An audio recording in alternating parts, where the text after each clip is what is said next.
Hello everyone guys. Chemical bonding का जो molecular orbital theory होता है, ठीक, उसमें काफ़ी ज़्यादा डाउट रहती हैं। तो आइए देखते हैं।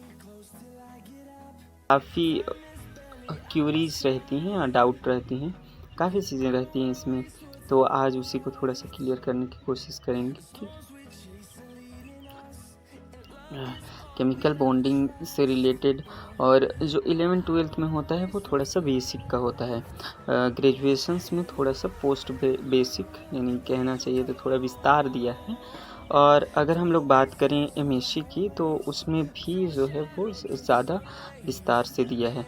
तो हम इस सबसे पहले डेफिनेशन देखते हैं मॉलिक्यूलर ऑर्बिटल थ्योरी का। तो इसके अकॉर्डिंग जो है वो एटम्स जो है एटॉमिक ऑर्बिटल, 2 एटॉमिक ऑर्बिटल जो है वो मिक्सिंग होती हैं। इसके बाद रिफॉर्म करती हैं 2 मॉलिक्यूलर ऑर्बिटल, राइट, यानी कि सेम अमाउंट में वो जो है वो मिक्स होती हैं एटॉमिक ऑर्बिटल, और उतने ही अमाउंट में जो है वो मॉलिक्यूलर ऑर्बिटल जो है वो रिफॉर्म करती हैं। ठीक, यानी कि हम लोग कह सकते हैं कि 2 एटॉमिक ऑर्बिटल जो है वो कोलैप्स करते हैं और एक बॉन्डिंग और एंटी बॉन्डिंग के फॉर्म में जो है निकलते हैं। अब इसी के परिप्रेक्ष्य में या इसी को जो है वो सिद्ध करने के लिए हम लोग देखते हैं कि हाइड्रोजन्स में किस प्रकार के होते हैं। देखो नीचे वाला जो है ये 1 है, वो जो है वो बॉन्डिंग ऑर्बिटल है, या फिर एटॉमिक ऑर्बिटल जिसको हम लोग कह सकते हैं, एटॉमिक ऑर्बिटल कह सकते हैं। और वो दोनों जो है वो इंटरमिक्स करके जो है वो मॉलिक्यूलर ऑर्बिटल का रिफॉर्म कर लेते हैं। ठीक, क्योंकि यहाँ पर 1 इलेक्ट्रॉन है, इसीलिए जो है वो इलेक्ट्रॉन बॉन्डिंग में जाएंगे और एंटी बॉन्डिंग जो है वो खाली हो जाएगा।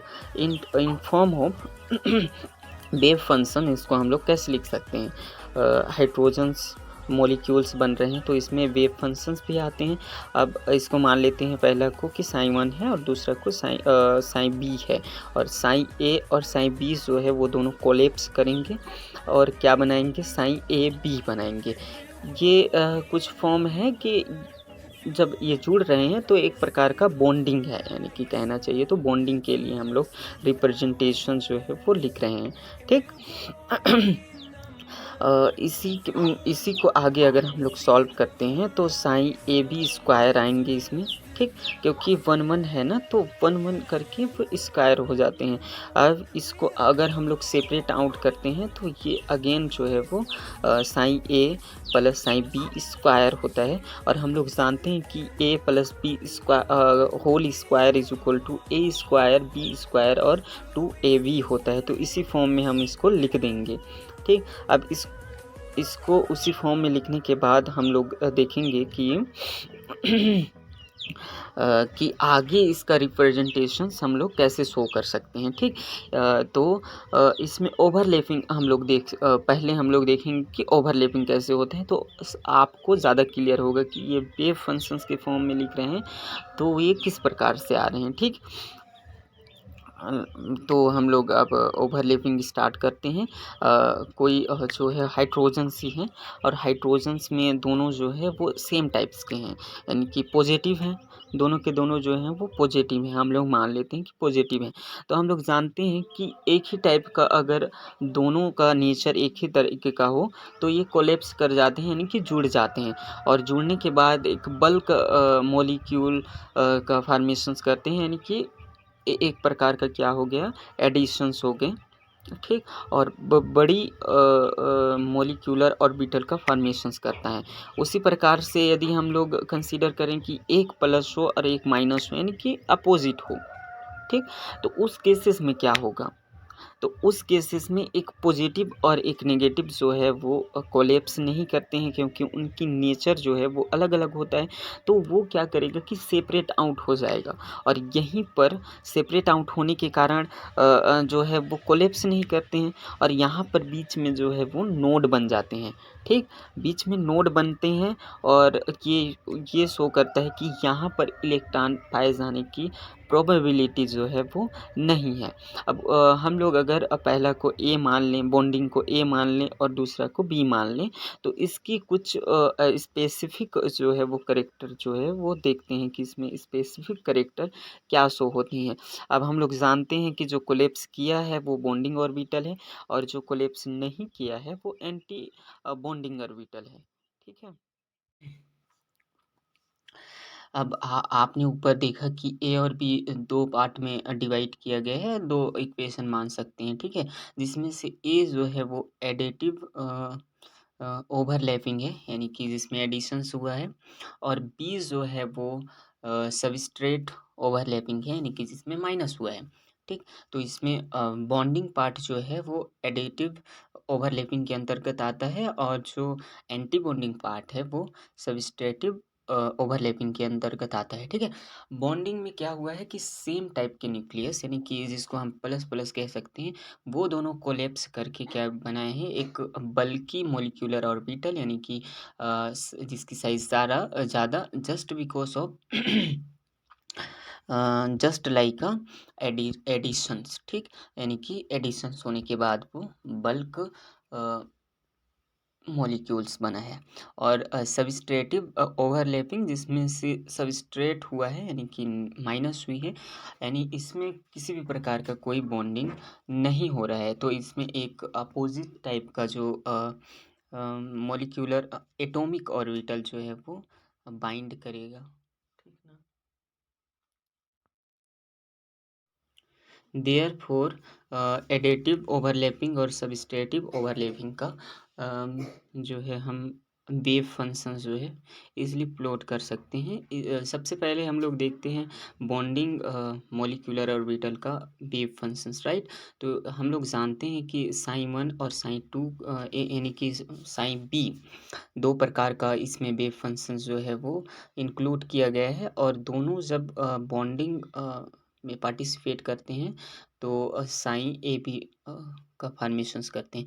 आफ्टर फॉर्मेशंस, यानी कि आफ्टर कोलिशंस, या एक प्रकार से सबस्ट्रेटेड होने के बाद sine a b square is equal to sine A plus B square, ऐसे हम लोग लिख सकते हैं, ठीक। पहले ही हम लोग इसको देख चुके हैं।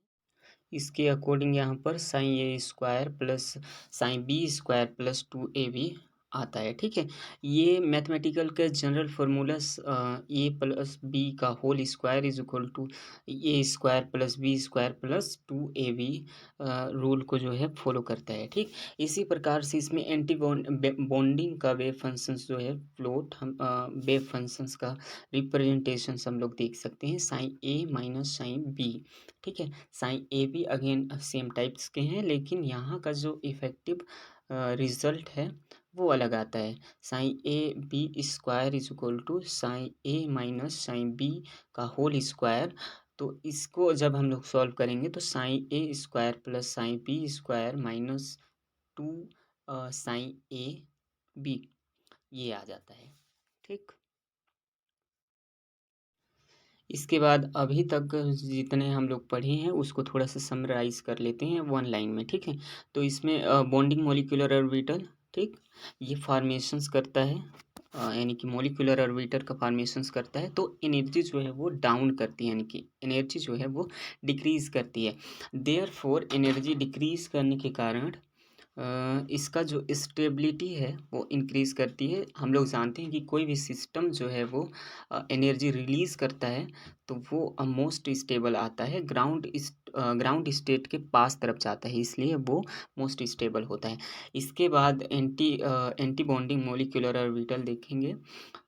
उसमें जो है वो formations of anti bonding molecular orbital, तो एनर्जी जो है इंक्रीज़ करती है एक प्रकार से, ठीक। क्योंकि वहाँ पर कोलैप्स हो नहीं रहे हैं या फिर उसमें कोलिजन्स हो नहीं रहे हैं, तो एनर्जी जो है वो इंक्रीज़ करती है, क्योंकि दोनों एटॉमिक ऑर्बिटल का एनर्जी अलग अलग होता है। देयरफॉर यहाँ का जो है स्टेबिलिटी वो अनस्टेबल होता है, यानी कि स्टेबिलिटी इसमें नहीं आती है। इस कारण से हम कह सकते हैं कि एंटी बॉन्डिंग ऑर्बिटल, ये इस प्रकार हम कह सकते हैं कि दैट्स वाई कि बॉन्डिंग मॉलिक्यूलर ऑर्बिटल जो है वो ज़्यादा स्टेबल क्यों होता है? तो हम लोग जानते हैं कि बॉन्डिंग मॉलिक्यूलर ऑर्बिटल की इलेक्ट्रॉन डेंसिटी जो है वो बॉन्डिंग यानी कि कोलैप्स करने के बाद इलेक्ट्रॉन डेंसिटी न्यूक्लियस के अराउंड ज़्यादा हो जाता है, यानी कि इलेक्ट्रॉन क्लाउड जो है वो न्यूक्लियस के आसपास ज़्यादा हो जाती है, जिसके कारण इसकी इलेक्ट्रॉन डेंसिटी मोर देन हो जाता है, अतः ये स्टेबल होता है in compare to anti bonding molecular orbital, right, उसके डेंसिटी के। तो इस प्रकार हम कह सकते हैं कि बॉन्डिंग मॉलिक्यूलर ऑर्बिटल जो है वो मोर स्टेबल होता है। अब पूरी तरीके से इसको अगर हम लोग कंक्लूजन देखें तो कह सकते हैं कि बॉन्डिंग मॉलिक्यूलर ऑर्बिटल में फोर्स ऑफ अट्रैक्शन जो है वो ज़्यादा होता है, यानी कि उस फोर्स ऑफ अट्रैक्शन इंक्रीज होती है, उसके साथ ही एनर्जी जो है वो डिक्रीज करती है। ठीक, एनर्जी डिक्रीज करने के साथ ही जो स्टेबिलिटी है वो इंक्रीज करती है। ठीक, अब हम लोग जानते हैं कि दो एटॉमिक ऑर्बिटल जो है वो कोलैप्स करके एक मॉलिक्यूलर ऑर्बिटल का फॉर्मेशंस किए हैं। तो इसका जो एंट्रोपी होगा वो क्या करेगा, डिक्रीज करेगा, क्योंकि सिस्टम की एंट्रोपी तभी इंक्रीज करेगा जब वो जो है वो विस्तार रूप धारण करता है। यहाँ पर विस्तार नहीं हो रहा है, यहाँ पर कोलिप्स करके जो है वो कंप्रेस हो रहे हैं। ठीक, अब देखते हैं एंटी बॉन्डिंग मॉलिक्यूलर ऑर्बिटल में क्या होता है। तो इसका जस्ट अपोजिट होगा। ठीक, इसमें एनर्जी जो है वो इंक्रीज करेगा, एनर्जी इंक्रीज करने के साथ ही स्टेबिलिटी जो है वो डिक्रीज करेगी, क्योंकि इसका फोर्स ऑफ अट्रैक्शन कम होता है, यानी कि रिपल्सन्स कह सकते हैं, एक प्रकार का काइंड ऑफ रिपल्सन्स।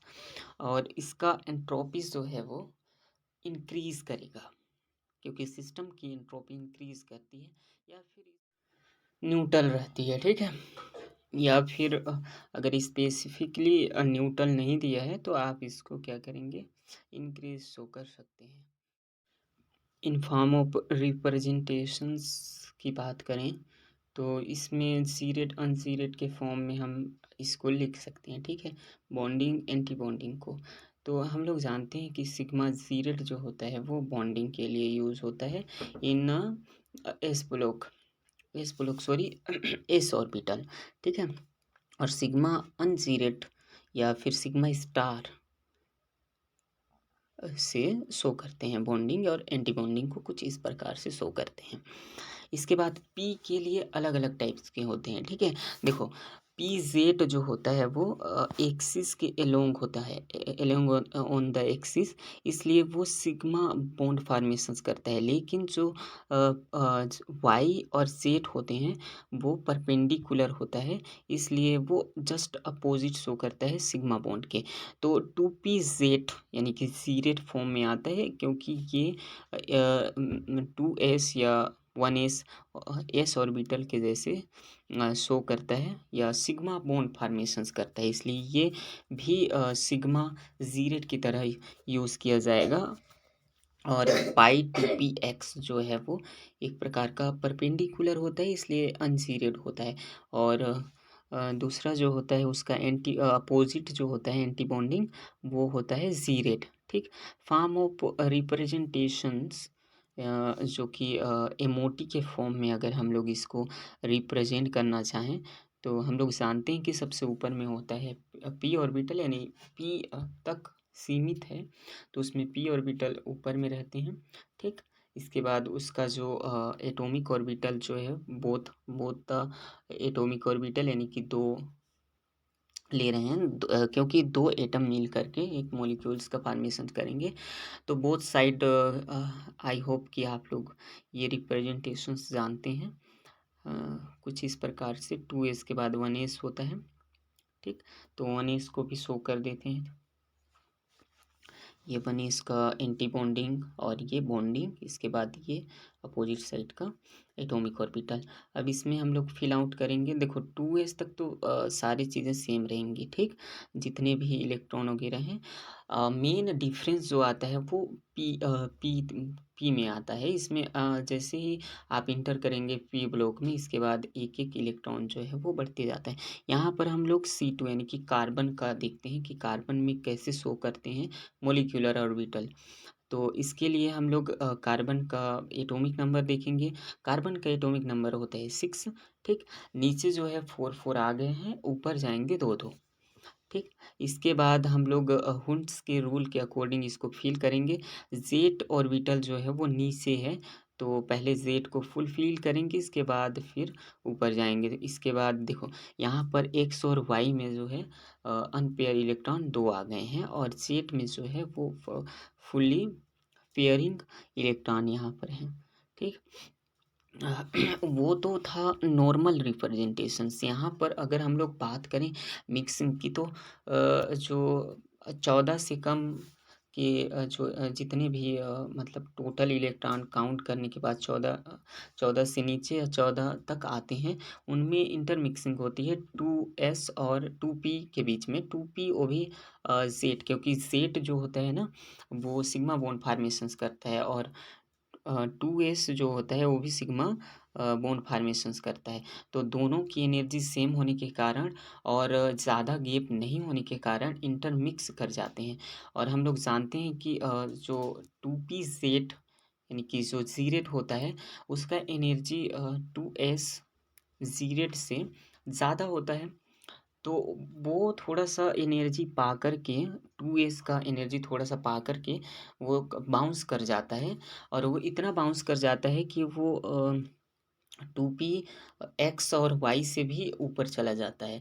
तो जैसे नॉर्मल रिप्रेजेंटेशंस होता है उसके थोड़े से अपोजिट, यानी कि आप 14 जैसे 14 आएगा, आप क्या करेंगे पहले 2p एक्स 2p वाई को लिखेंगे, इसके बाद 2p जेड को लिखेंगे, ठीक। और 14 के बाद जैसे अप साइड में जैसे एंटी बॉन्डिंग में जैसे शो करेंगे, वैसे ही बॉन्डिंग में भी आप शो कर सकते हैं। यानी कि पहले जेड आएगा, इसके बाद 2s 2p and then 2s नहीं 2p x 2p y and 2p z। अब इंटरमिक्सिंग को यहाँ पर देखो वेरी लेस डिफरेंस होता है, जिसके कारण से यहाँ पर इंटरमिक्सिंग हो जाती है, ठीक। यहाँ पर मैं क्लियरली मेंशन नहीं किया हूँ, इसके लिए थोड़ा सा मतलब आप लोग एडजस्ट करेंगे, जिससे मतलब किन्हीं किन्हीं का डाउट क्लियर ना हो पाए, क्योंकि यहाँ पर थोड़ा सा कंफ्यूजन्स भी हो सकती है। यहाँ पर किसका बॉन्डिंग है किसका एंटी बॉन्डिंग है, यहाँ पर थोड़ा सा शो नहीं कर पाया हूँ, ठीक। इंटरमिक्सिंग के बाद कुछ इस प्रकार का ऑर्बिटल फॉर्म होते हैं, जिसमें जीरेड अनजीरेड जीरेड अनजीरेड ऐसे करके। तो आप लोग देख सकते हैं यहाँ पर कि वेरी लेस देन डिफरेंस के जो नीचे वाला है वो 2s का है, इसके बाद ऊपर वाला जो है 2p का है। तो 2p का x और y जो है वो नीचे है, इसके बाद z है, ठीक। तो यहाँ पर तो हम लोग C2 के लिए बात कर रहे थे, ठीक। अगर आपको किसी और चीज़ के लिए चाहिए तो आप कमेंट में बोल सकते हैं, ठीक है। यहाँ C2 या N2 B2 इस प्रकार का देखो हाइड्रोजन शो नहीं करता, क्योंकि उसमें पी लोग नहीं पी ऑर्बिटल नहीं पाए जाते हैं। कार्बन नाइट्रोजन बोरोन इत्यादि शो कर सकते हैं, ठीक। तो आज के लिए इतना ही, ठीक। और अगर आपको क्यूरियस होंगे तो आप कमेंट टॉपिक सजेस्ट कर सकते हैं। थैंक